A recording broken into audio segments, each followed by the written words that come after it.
I am going to do another video about an American sneak attack that is very prolific in American history.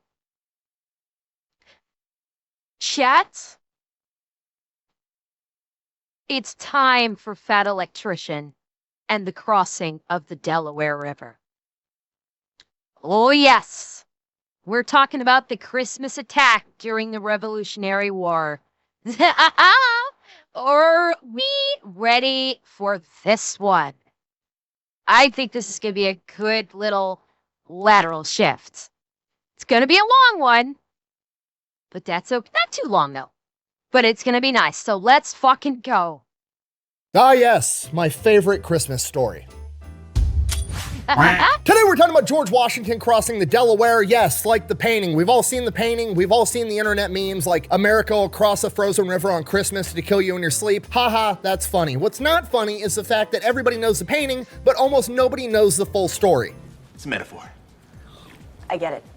But that actually happened, though. And the reason that's a tragedy is because while the painting is cool, the painting doesn't convey the message that Washington didn't just cross the Delaware River while it was frozen. He crossed it on 3 separate occasions, handed out 3 separate ass whoopings, and saved the entire American Revolution. And it is probably the 10 most important days in American history. And we're going to get to all of it right after word from our sponsor. This video.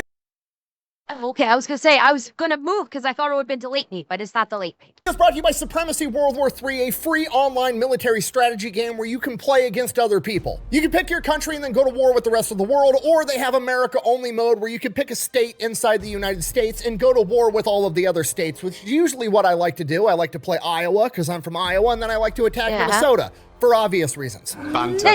No, it's not banter. It's not banter, not now. But lately I've been playing as America, and my opening attack is obviously against the British because it's December and nothing makes me want to watch The Grinch and cross a frozen river on Christmas to fight British people like the holiday season. But it gets even better because if you use my link down below, you're going to automatically unlock a bunch of freebies, including a special weapon, the railgun. Which, I mean, let's face it, now we're just playing on easy mode. We already beat the British with muskets and cannons, and now we've got railguns. They don't stand a chance. If George Washington would have had one of these bad boys, they probably would have thought twice about putting a tax on tea. That's all I'm saying. So yeah, go check out Supremacy World War III. It's free to play. The link's down below. Let's get back to the video.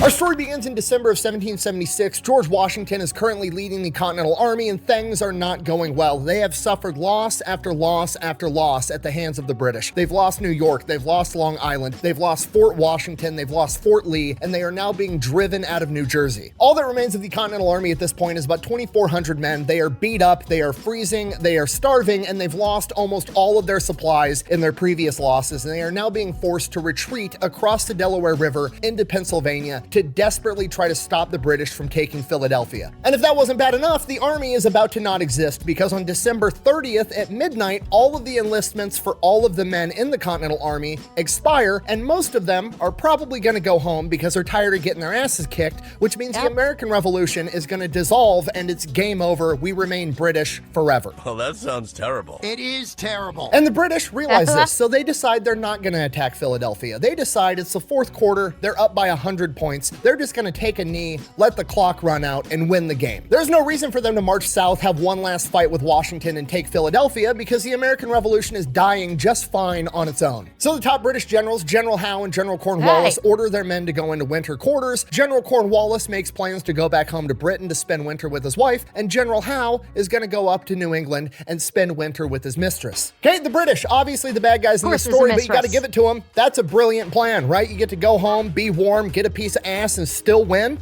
I'll make that deal. What their plan did not account for was that a 6'2" giant by the name of George Washington was about to make the decision that he was going to be the main character of the American Revolution. He was about to have his Rocky moment where he decides nothing's over till it's over. But the clock is ticking. Right now it's about December 8th, and he's got till December 31st at midnight to figure out a way to get all of his men. Well, okay, Eminency, for the 1700s, yes, 6'2" was a giant. I'm pretty sure the average male height in the 1700s was maybe around 5'7" or 5'9". You didn't really see a whole lot of 6'2" or 6 foot tall guys back in the 1700s, realistically. So yeah, George Washington would have been considered a giant. 8th, and he's got till December 31st at midnight to figure out a way to get all of his men to not abandon their enlistments, to remain in the army, build an army over the course of the next winter, and then take the fight back to the British. And to make things 10 times worse, pretty much everybody has given up on him. Continental Congress is pissed off at his string of losses. All of the other top generals in the Continental Army are secretly going behind his back, telling Congress that they should be his replacement, and they're talking about firing George Washington. They've basically already decided they're going to let the British plan work. They're going to let the clock run out. They're going to let the American military dissolve. And then they're going to hope in the spring, everybody will have forgotten that they've just had their ass beat for the last 6 months straight. And they'll be able to raise a new army, put somebody else in charge of it, and they're going to go fight the British. But George Washington knows. Which, I'm sorry, that's in and of itself, I'm thinking is probably a stupid plan, because what probably would have happened is if they had let the clock run out and the Continental Army dissolved, the British would have just steamrolled them. Like, without firing a shot, they would just steamroll them and further cemented Britain's rule in the United States. They would have actually probably started having, they would have brought in various politicians to take over all of the colonies. They would have probably been bolstered by British military to maintain quote unquote order, and they probably would not have been able to amass a second Continental Army and leadership to try and take the, get a second shot at taking back the states from Great Britain. Therein lies the problem, is they wouldn't get a second shot. Britain would have made sure that they have locked down the United States, because don't forget, this was like around the time when Great Britain was basically trying to take over fucking everything. And so they would have made sure that the United States would not have been able to, facilitate any kind of revolution, given what they just went through. Yeah, they handed the Continental Army their ass, but they were going to make sure that they did so in a way in the very end that no one would even think about rising back up again.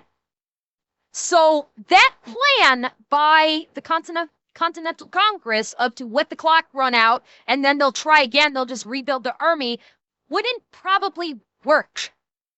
Because they wouldn't get the chance to try and raise up a second army. Because Great Britain would put their boot on their necks and it's game over. The people aren't going to forget. This revolution is going to die right here, right now, if he can't do something about it. And this is the lowest point of George Washington's life. In his own writings, I'm paraphrasing, but he basically says, I want to quit. I wish I could quit, but I know if I quit, nobody else is going to take up my spot and do what needs to be done right here, right now. He knows that he's the dad. He is a father to a new nation, and quitting is a luxury that he doesn't have. So he gets to work and he comes up with a plan. George Washington decides that somehow, someway, before December 31st at midnight, he needs to get a win. He needs to get a win so he can... It's Silver. It's more like I want to quit, but I know that I can't. It's not that I think it actually goes beyond I won't. I think it actually goes into I can't. Because if he does, it's all over. So, yeah, it's basically quitting is not an option. Somehow, someway, before December 31st at midnight, he needs to get a win. He needs to get a win so he can capture enemy supplies, and more importantly, he can get his men and the revolution as a whole some morale. He needs to prove to himself, his men, and the whole world that the British military is not invincible and that they can be beat. And then maybe, just maybe, his men will re-enlist and he can keep the revolution alive. He can turn this from a fourth quarter situation to a halftime situation, and he can come out of this winter with a bigger, better army that's ready to take the fight to the British. But in order to accomplish that, he's going to have to change everything. Up until this point in the war, George Washington has led a very conservative, defensive-minded war. He's going to have to flip that on its head. He is going to have to get aggressive and go out on the offense. He is no longer going to be the general sitting up on the hill overlooking the battlefield issuing orders. He is going to be on the front lines with his men, leading them in combat the entire time, because that's the only way his men are going to follow him. With that in mind, he decides they are going to go to the nearest British outpost. They are going to launch an attack, and they are going to crush them there, steal all the supplies, and get this victory. But that's easier said than done, because the nearest British outpost... Because if I'm not mistaken, one of the big things about this, and I know Nick is probably going to go into this, but if I'm trying to remember, I think a big part of why this, my God, excuse me.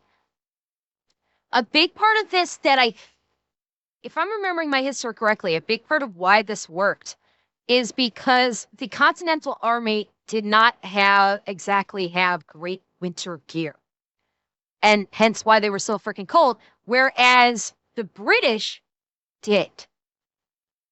The British, if memory serves, the British were well supplied with winter clothing to keep them warm. And I should probably stop because he's going to go in. Oh, okay, I'm going to stop because I think he's going to go into this, and I don't want to jump ahead of the story too much.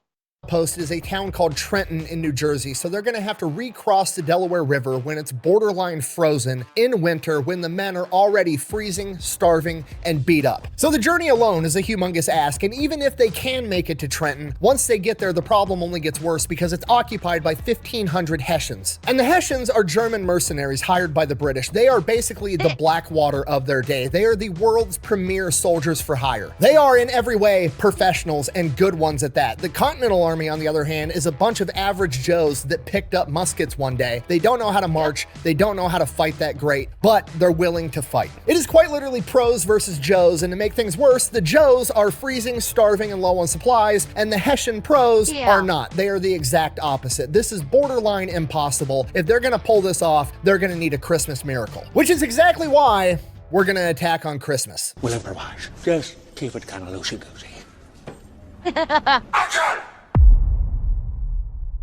Yep. All right, so it's decided. We're attacking Trenton on Christmas, so we got to get a plan together. First things first, we got to be able to transport all the men and all the cannons across the river as quickly as possible. And in order to do that, we're going to need as many boats as possible. Luckily, the Delaware River is used for commerce, so there's these things called Durham boats that a lot of farmers and businesses that operate on the river already own. And these boats are capable of carrying a huge quantity of weight because they're usually used for carrying like iron ore or crops. So if we can get our hands on those, we'll be able to transport large quantities of men and cannons across the river as quickly as possible, and they're already along the river. So George Washington orders his guys to go out weeks in advance and track down all the farmers, all the businesses that own these Durham boats, and first they need to ask if they can borrow them. If they're not going to let the Continental Army borrow them, they're going to ask them if they can buy them, and if they can't buy them, we're just going to steal that shit. We're going to strategically transfer that shit to our location. Okay, not really that great. It's not good for, the whole hearts and minds, and we want everybody on our side to think we're the good guys thing, but our back is up against the wall. It has to be done. We need these boats. If we can't buy them and we can't borrow them, we're going to fucking steal them. So the men go out, they acquire the boats. Okay, now for the actual plan, how we're going to conduct this battle. We are going to go there. We are going to leave at night. We are going to cross the frozen Delaware River with giant chunks of ice floating down it in these Durham boats in the dark, and then we're going to march 9 miles to Trenton and hopefully get there before the sun is up and we can still attack them at night. And because it's Christmas, hopefully all the Hessians have been partying and drinking and we can catch them when they're drunk, off guard, and just slaughter everybody. That's the plan. Okay, this is not going to be conventional warfare. We're not going to march to Trenton, then form up in ranks on the outskirts of town in a field and wait for the Hessians to come out and form up their ranks and fight like they do, where we all just stand in the field and take shots at each other. No, we are going to rush into the town with our 6-foot-tall Kentucky rifles and start doing CQB guerrilla warfare tactics. That's the plan. Oh, yes. I know what you're thinking. If we're just doing a bunch of close quarters combat inside of an urban environment, why are we bothering to bring a bunch of cannons with us? Surely cannons won't be good for CQB, right? Wrong, because we've got Henry Knox, like Fort Knox where they keep all the gold. Yeah, that guy. He's George Washington's chief of artillery, and he's about to revolutionize how cannons are used in combat. Henry Knox is about to write the playbook for CQB cannon warfare, which shouldn't even be a thing. They made a CQB AT4, which is pretty... Yeah, I was about to say that. Fuck, I was about to say that. Nick Cutwit. Yeah, the precursor to the CQB AT4, baby. But damn it, Nick beat me to the punch. Sweet. Wait, hold on, time out. That's Fuck on. Because usually cannons are just, you put them up on the hill, they shoot at the enemy from far away. That's how they're used. That's what artillery is at this point in time. Henry Knox, however, isn't going to have his one big artillery battery up on the hill. He's going to take his men that man the cannon, he's going to take them and the cannon, and he's going to attach them to different infantry units, and they are going to roll into town with the infantry, and every time they hit a major crossroads or a choke point, the cannon is going to set up there, and they're going to hold that crossroads and that choke point with the cannon, and they're going to be using canister shot, which is basically a burlap sack full of a bunch of tiny cannonballs, essentially turning it into a giant fucking shotgun, and we all know shotguns are the best for CQB. Pistols put holes in people. Rifles put holes through people. Shotguns at the right range with the right load will physically remove a chunk of shit off your opponent and throw that shit on the floor. So Henry Knox and his artillery boys are going to be going in attached to the main assault element that is led by George Washington himself. There's also going to be two other elements of this attack. And the second element is absolutely critical for mission success because there's a Delaware River going down, Trenton is right here, and then there's a little creek that peels off the Delaware River called the Assunpink Creek. Come again. And to answer your question, yes, it is taking an enormous amount of self-control not to make a joke about the name of this creek. Anyways, moving on. In order for this mission to succeed, they need to take control of this bridge immediately and cut it off, because if the Hessians are able to get all their men and get them across the bridge, they'll be able to form up, and then there's one giant choke point, and then it's just going to be a slugfest, and the Americans are probably not going to win because they're going to have to run across a bridge to get to the Hessians, or the Hessians are just going to retreat, go to the nearest town, and come back with a ton of reinforcements. And the problem George Washington faces with this is there's not a lot of people capable of leading this force that he also actually trusts, because the vast majority of high-ranking officers in the Continental Army at this point in time are politically hostile to George Washington, and they're running off to Congress trying to steal his job. Really, the only big names that are super loyal to George Washington himself are Henry Knox, who has to be with George Washington, and Nathaniel Greene, the fighting Quaker, aka his right-hand guy, and he also needs him with the main assault force. So he needs somebody that he can trust that's going to lead these men in combat. So he turns to John Sullivan. Now, John Sullivan and George Washington definitely have their differences. They don't necessarily like each other. They get on each other's nerves, but Sullivan isn't a politicking general. He's not going behind George Washington's back trying to steal his job. His and George Washington's disagreements fall over how to win the battle, not necessarily who should be leading. This guy is a straight up hardcore soldier that just wants to go in there, get the job done as effectively as possible. Once John Sullivan has his orders, he is a guy that just goes out there and gets it done. He can improvise on the fly, and he is hyper aggressive. He believes that having an imperfect plan that is executed immediately and violently is better than a perfect plan that takes a little while to figure out. And that is why George Washington comes to him with this mission to take over the bridge over the Assunpink, and is like, look, I don't care how you do it, just fucking get it done, take this bridge. The third element of this attack wasn't going to be as vital. It was more or less going to be insurance. They were going to cross the Delaware River further south below the Assunpink River on the other side of the bridge from Sullivan. They were then going to occupy the road between Trenton and Bordentown, New Jersey, which was the nearest British outpost, which all the reinforcements would be coming from, and if they ended up coming, their job was going to be to stop them, or if they couldn't stop them, at least harass and delay them and give Washington the time he needed to take over Trenton. And because this was not as vital, he would end up giving this job to General Cadwalader, who, while he was loyal to Washington, he also didn't have a great reputation for operating well under pressure. He was too conservative. But he was really the only other loyal guy around that was a general, so Washington basically more or less had to give him the job. So now he's got the leadership that he needs to the best that he could do. Now he's got to improve morale. He's got to get all of his men's hearts into this fight, and he's just brutally honest with them. He straight up just comes out and tells them, look, this is going to be victory or death. We're going to fucking win, or we're all going to die. Those are the only solutions. And that literally becomes the call phrase for the mission. Like different units operating in the darkness, you hear somebody off in the distance, you yell out a code word, and they respond back with Thank you. The right code word. That way you know it's a friendly. The call sign that you yell out is victory, and the person responds with or death. And everybody's surprised. The men are actually fucking pumped because this is the first time in their entire military career that they are going out on the offensive. They get to be the aggressor. Everything up until this point has just been them hunkering down and waiting for the big, bad, invincible British military to come get them and kick their ass. And this is the first time ever that they're gonna roll up and they're gonna do the ass kicking. So this And therein lies a big psychological quotient to it. If you're in a military unit and you are constantly on the back foot and constantly on the defensive and constantly getting pushed back, that is incredibly demoralizing. Now you have George Washington coming in and going, we're done being defensive. We're going on the offense, and we're going to go shove this war down their throats. From a moral perspective, that is a game changer. That is an absolute game changer, because now it's not just backpedaling, which in and of itself, if a tactical retreat can be very useful if you turn that into a tactical offensive. If all you're doing is retreat, it's demoralizing, and you as a soldier are thinking, I'm on the losing side. All we're doing is getting pushed back. I'm on the losing side. Why the fuck am I going to keep doing this? Why am I going to why am I going to risk my life and very likely die when all we're going to do is lose? There's no point for me to continue on. Now it's, okay, we're taking this fight to them. We are going to take this war, shove it down their throats and out their ass. And it's game fucking on. Now you might actually get people pumped up. You're going to get morale up, even though it's fucking freezing cold. Yeah, it's literally the my turn moment. And granted, we are talking about movies here, but what is more galvanizing?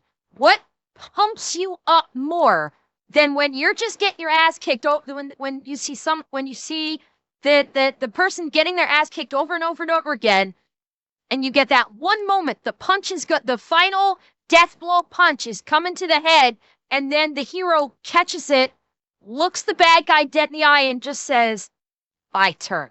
And then proceeds to start beating ass. Yes, I'm using a Hollywood reference here for this, but it's that kind of principle. It's the, okay, now it's my turn to show you what the fuck I got. Let's fucking go.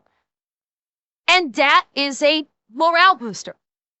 Yeah, the odds are stacked against you, but it's, aggression will always win out. In terms of in a person's inner psychology, aggression will always beat out regression or retreat every time. People a fighting force will always be more pumped up and be more willing to do what they might not normally be willing to do if they are actively aggressive. This is it. The game is set. It is victory or death. The American Revolution is going to get a win right here, right now, or it is going to die and we're going to stay British forever. Christmas Day, 6 p.m., 1776, all the head honchos are inside of a house. They're all looking at George Washington, Nathaniel Greene, Henry Knox, John Sullivan, General Cadwalader, all looking at him like, are we still going through with this crazy plan? Because not only is this plan crazy, there's now also a snowstorm outside. And George Washington issues the order. The weather doesn't matter. The clock is still ticking. We're going anyways. And you know what? Finding the silver lining, it probably adds to the element of surprise, because now it's not just the Hessians thinking, surely the Americans wouldn't cross a frozen river on Christmas to kill us in our sleep. Now it's the Americans surely wouldn't cross a frozen river on Christmas in a snowstorm to kill us in our sleep. Right? Wrong. No, that's it. I hate to say it. George Washington is about to pull a Canada.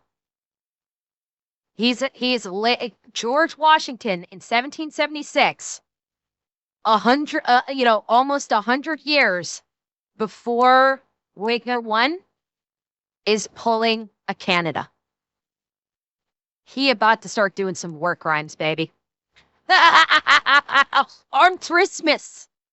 Exactly what we're doing. Board the fucking boats. 7 p.m. they start ferrying guys across the river, and the weather just keeps getting worse and worse and worse. It's no longer just snow falling. It is sleet and freezing rain. Visibility is incredibly low, and it's getting darker and darker by the minute, and they've got nothing but lamps to light them up while they're crossing a frozen river, getting just pissed on by freezing rain. This slows everything down. It takes hours longer than it was supposed to for Washington and Sullivan's men to get across the river, and they are now hours behind schedule. They don't get all their men across the river until 1 in the morning. And as soon as they get all their men across the river, they receive word that Cadwalader's men weren't able to cross at all. So now it's just the 2 of the 3 elements that they wanted. The men are already freezing. They're going to have to walk 9 miles through this snowstorm to get to Trenton. They only have 2/3 of the men that they wanted, and 2 men fell off the boats and froze to death already, and the rest of the men are actively freezing to death. And George Washington considers turning back, but he realizes that under these conditions, it's probably going to take longer to ferry the men back across the river than it is just to march to Trenton. And at least if they're marching, they'll be able to stay warm instead of sitting here waiting for their turn to hop on a boat. So that's it. We've crossed the point of no return. No matter how bad it gets, we have to keep pushing forward. It is quite literally victory or death at this point. They start marching to Trenton. And this march takes way longer than it's supposed to. The men are still pumped. Shit. Chat, 1 second. Okay. Sorry about that. Scout saw something shiny on my work desk, and I had to stop her before she literally destroyed all of my work equipment by going crazy trying to play with it. Yeah, Yeah. Did see she was doing the orange cap thing. So I had to stop her before she destroyed my work gear. Anyway, moving on.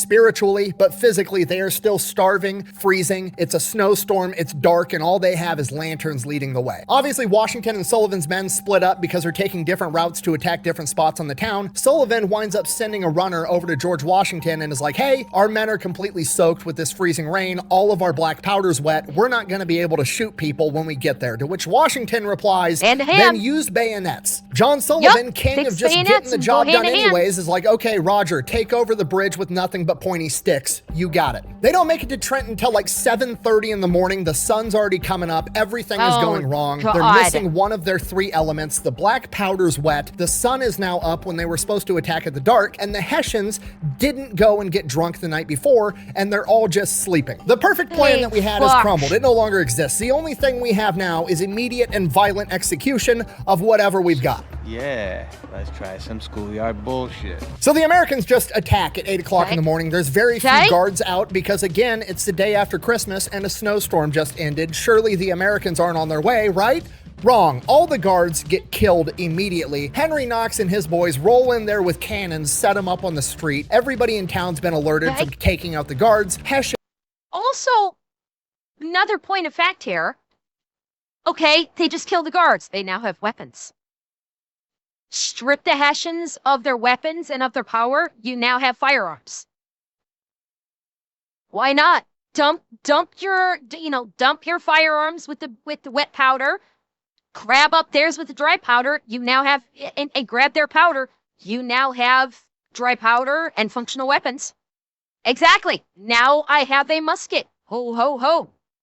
And start running out of the buildings in their pajamas with their guns, trying to figure out what's going on. They're getting lit up by canister shot from Henry Knox's artillery. So it's already chaos for the Hessians, and then the American infantry starts doing what the American infantry does, and they start deliberately targeting the officers so they can't give any of the men any orders. So it's just mass chaos for the Hessians absolutely everywhere. And then to make things even worse for the Hessians, some of the American civilians inside the town of Trenton start helping in the battle. One soldier had an account that he witnessed a woman from a second-story window shoot and kill a Hessian captain.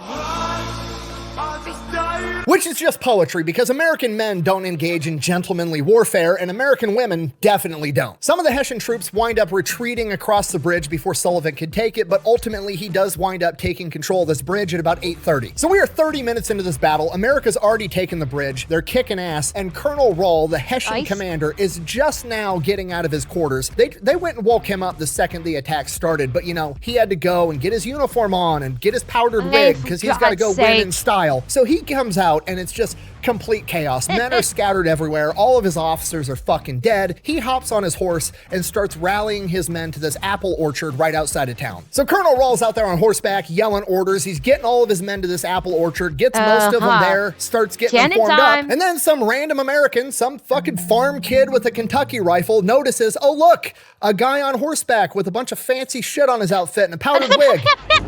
Shoot that guy. So now Colonel Rahl, fatally wounded, basically orders his men to carry him back to his quarters and tells the rest of his officers, like, good luck, fucking figure it out. And by the time that unfolds, Sullivan already has cannons on.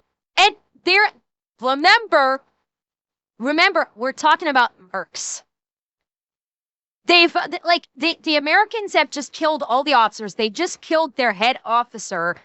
And they were basically told, but fucking figure it out. Good luck. They're not there for ideology. They're not there because they're defending their country. They're there for money.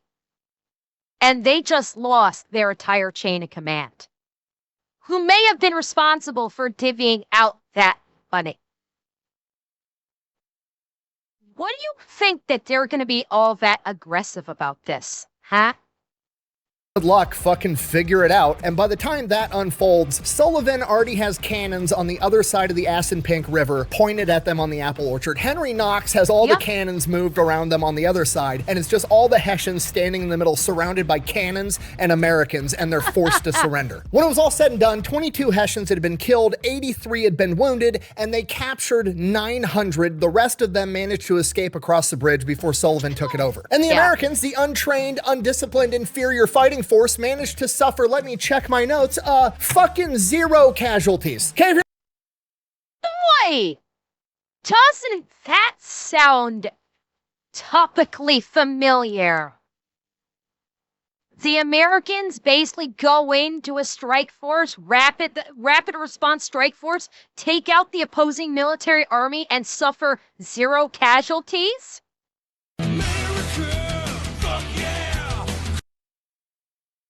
Boy, that kind of sounds like 2 days ago, doesn't it, Jack?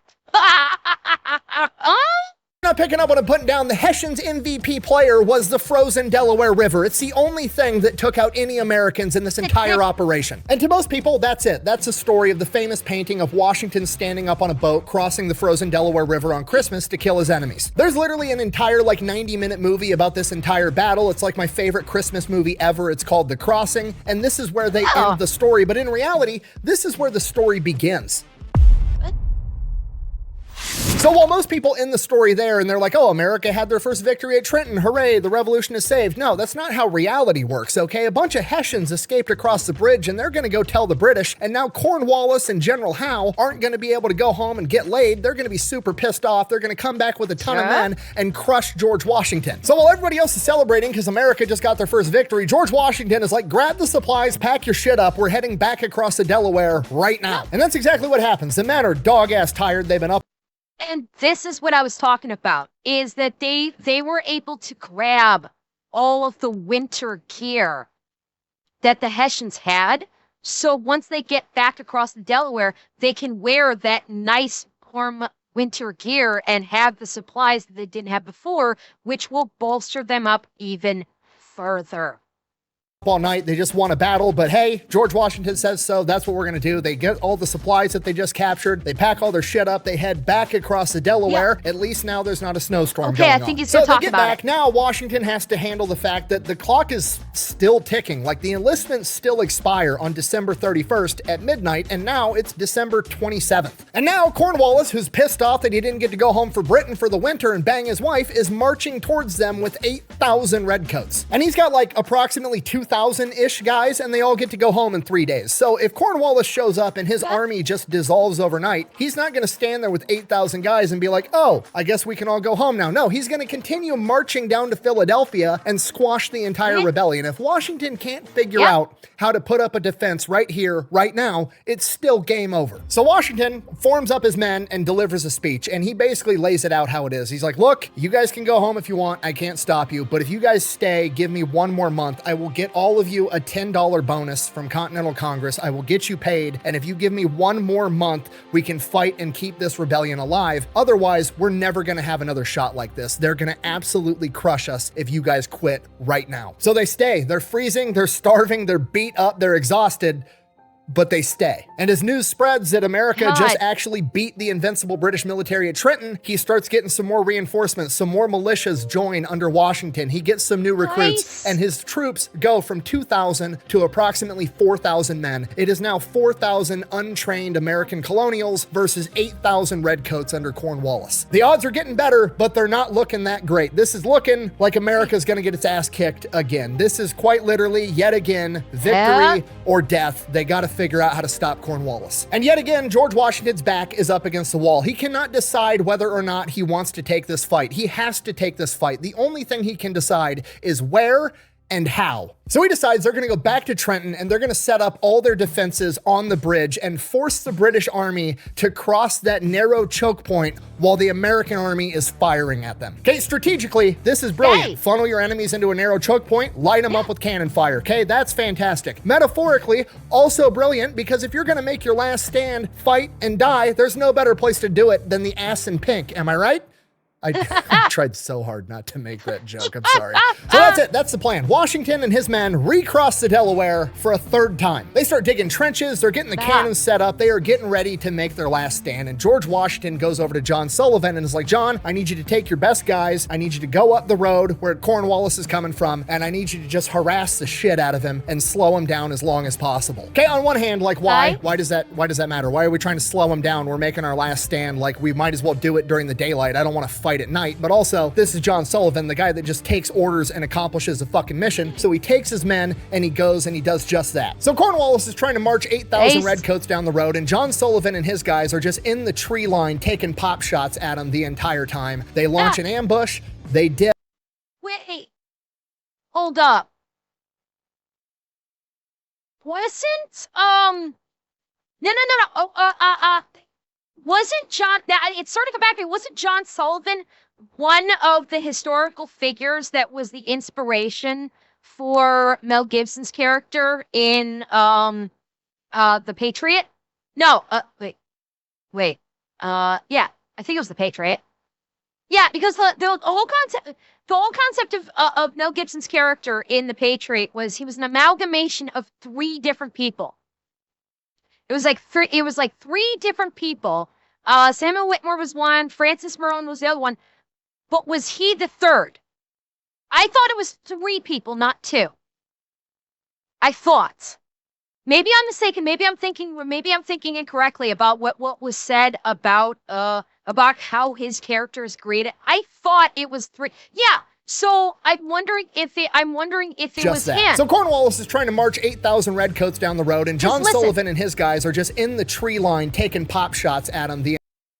That John Sullivan's tactics here is the same tactics that Mel Gibson's character in The Patriot used for several of the battles. That I think it was John Sullivan. Now maybe I'm wrong about this, but this sounds really fucking familiar as to one of the historical figures that they used for the characterization of his character and the tactics that were used for it. Entire time. They launch an ambush, they dip, the British have to turn, file ranks. Oh, hang on, according to Wikipedia, Thomas Sumter, Daniel Morgan, Nathaniel Greene, Andrew Pickens, and Francis Marion. No John Sullivan. Okay. All right. I'm incorrect. I just these tactics just sounded really familiar, and I thought maybe they use them. I'm wrong though. Oh well, I'm wrong. Go out into the field, they fire back into the trees, turns into a whole 45-minute thing every time, and by the time they return fire, John Sullivan and his guys are already gone. They harass and delay him forever. Nobody really knows why we're trying to delay him, but fuck it, George Washington said so, and he probably has a plan, so that's what we're doing. So Cornwallis and his men make it to the Assunpink Bridge late afternoon on January 2nd. The Americans are there. They're ready. Cornwallis just launches full-on frontal attack against the bridge, and America mows them down. They retreat. He launches another full frontal attack. American cannon fire and musket fire mows them down again. They retreat. Cornwallis does a third attack. They get mowed down again. He lost somewhere between 150 and 365 men. Accounts from that day said the bridge looked like it was painted red with British blood. At this point, it's getting dark. The battle for the day is over. Both sides start getting their camp ready. They're going to camp down for the night, get ready. They're going to duke this out in the morning. That's what they're thinking. George Washington, on the other hand, has other plans in mind. And this is why he sent John Sullivan out to delay Cornwallis, because he wanted this battle to get broken up by nightfall so that he could pull off a pro-gamer move. Washington takes a couple of hundred guys and orders them to just spend the entire night building bonfires and making as much noise as humanly possible. Be loud, have conversations, yell, build a bunch of fires, make it seem like there's 4,000 motherfuckers on this side of the bridge, and the rest of us are all going to take these tiny trails. We're going to go around Cornwallis to the town of Princeton, where he just came from. We're going to fuck up all his reinforcements and steal their supplies. There we go. Okay, that's the American plan. Cut back over to the other side of the bridge. Cornwallis is having a meeting with all of his officers. Well, okay, Fishy, you have to remember, why if it didn't work the first 2 times, why keep doing it? You have to remember the mindset of British military. It was very regimented, and you just keep doing the British military mindset did not lend itself well to improvisation. They were drilled to basically do this because supposedly this works, and so they just keep doing it because supposedly they were trained that this works, and you just keep doing it, and it's regimented, and it's basically mindset, and it's kind of like how the military trains now. It's like they train you over and over and again, and it basically becomes like second nature. But they didn't train them to improvise, and you have to remember. The Continental Army is not made of soldiers. They are made up of predominantly farmers. And one thing that farmers are really fucking good at is improvising. And that's why he kept throwing wave after wave when the first one fails. Then the second one fails. Then throw a third one at him because in his brain, it's gotta work, right? It's gotta work. Guess what? It did work. Okay, that's the American plan. Cut back over to the other side of the bridge. Cornwallis is having a meeting with all of his officers, and they're trying to figure out what to do because they still might want to attack at night. And Cornwallis and pretty much all the other officers are on the same page of like, no, we're gonna attack in the morning. He's not gonna go nowhere. He's trapped. He can't go anywhere. We'll attack him in the morning. But there's one guy in that meeting, Sir Erskine. He's an officer, and he's like, no, we need to attack Washington right now. Have you guys not been paying attention? This is Washington's entire MO. He's done this like 15 fucking times, okay? We had him cornered at Rhode Island and we're like, we're gonna crush him in the morning, and then somehow he evacuated 9,000 men overnight and disappeared like a fart in the wind, okay? Then he did the same thing at Fort Lee, and then he attacked Trenton out of nowhere. He's a slippery motherfucker. We need to go get him right now. I have a gun in my room. You give me 5 Oh seconds, my I'll God! get it. Boom! I'll blow their brains out. Scott, you just don't get it, do you? But Oh my God, that the meme fits it so fucking perfectly. I don't think that there is a more perfect fucking meme for that. It's perfect.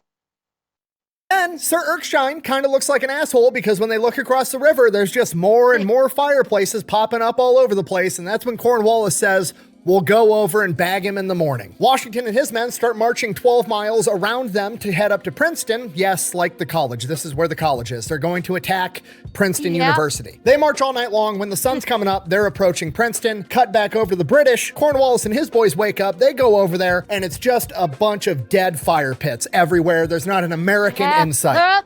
I fucking knew it!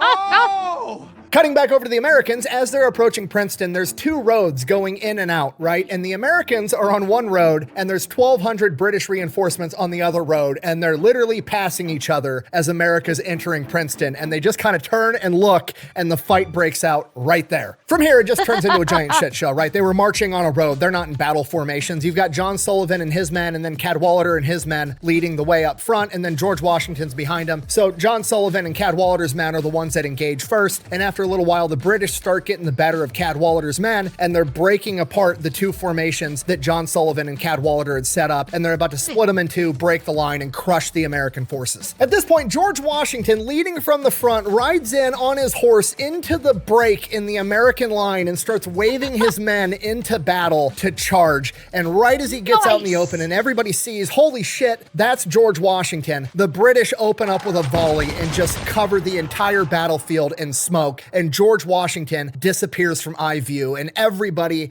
just has the sinking in their stomach feeling of like, fuck, boy. George Washington just died. That's it. But as the smoke dissipates, George Washington comes back into eye view, still on his horse, still waving his men into battle, and they follow. Surprise, motherfucker. Sorry, I had to get that in. And proceed to crush the British line. How could you miss? He was With the British... You're locked in here with me. British line. How could you miss? He was 3 feet in front of you. With the British line fractured, some of the Redcoats turn, take off towards Trenton so they can reconvene with Cornwallis, and the rest of them are forced to retreat into Princeton University and take up occupation inside of some of the school buildings, and they barricade themselves inside. So the Americans roll in the cannons and just start lighting up Princeton University with cannon fire.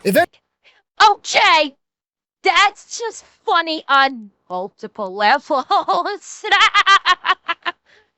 Because I'm not saying it's right, but Princeton is kind of up its own ass with, like, I'm from Princeton.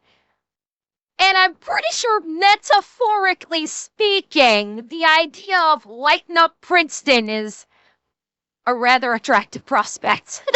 Metaphorically, again, metaphorically speaking. Eventually, the British are forced to wave the white flag out of these school building windows, and they are forced to surrender. And from here, George Washington has yet another decision to make, because he knows that he is now in between Cornwallis and the Redcoats and their supply depot in New Brunswick, which is the biggest supply depot for the British Empire in this entire area. If he goes into New Brunswick and takes out that supply depot, it would be humongous. But also, that's exactly what Cornwallis is anticipating, and Cornwallis is for sure beelining it there as fast as he can, because he does not want to lose this supply depot. Instead, Washington decides it's finally time to take up winter quarters, and he's going to be a dick about it the entire time. He marches his men further into New Jersey, into a place called Morristown up in the hills, which is heavily populated by people supporting the Patriot cause. It's also up in the hills. There's high ground all over the place. There's very few roads to get in and out. It is extremely easy for him to defend. Eminency? He's George Washington. That's how he survived. Need I explain more? All over the place. There's very few roads to get in and out. It is extremely easy for him to defend, and the British aren't going to be able to reach him there without taking a humongous amount of losses. More importantly, it's centralized in relation to all the other British outposts, so he has this impenetrable home base that's centralized. So from here, for the next 2 to 3 weeks, he just sends out raiding parties on all the British outposts and is relentlessly harassing them until they finally say fuck this, and the British pull out of New Jersey altogether for the winter. And when this news spread, thousands upon thousands of young men went and enlisted in the Continental Army. They got a ton of support from civilians. They got more food, more supplies, more everything. The entire revolution was a dying fire down to its last little red ember. And in its last moments, George Washington walked up with a fucking gallon of gasoline and poured it on top and turned it into a massive bonfire. The Battle of Trenton, Assunpink Creek, and Princeton all happened in the span of 10 days. And in that 10 days, George Washington proved to the entire world that the British military was not only not invincible, but that they could be beat. It is probably the only reason that you're not drinking tea from a kettle right now, and it is probably the most important 10 days in American history. So yeah, that is the full and real story of the famous painting of Washington crossing the Delaware on Christmas. He didn't just cross it once, he crossed it 3 times, he handed out 3 separate ass whoopings, saved the American Revolution, and changed the world forever, and that is why he is the father of the United States of America. Thank you for watching. Best way to support the channel is go buy some merch, maybe order some Echelon. All that's available at thefatelectrician.com. Quack bang, out. And you guys thought Die Hard was a good Christmas story. I mean, it is, but this might have been like the original Die Hard. Check out Supremacy World War III, unlock your railgun, and go conquer the British. It's what George Washington would have wanted. Nice. Oh, that is a story. Holy hell.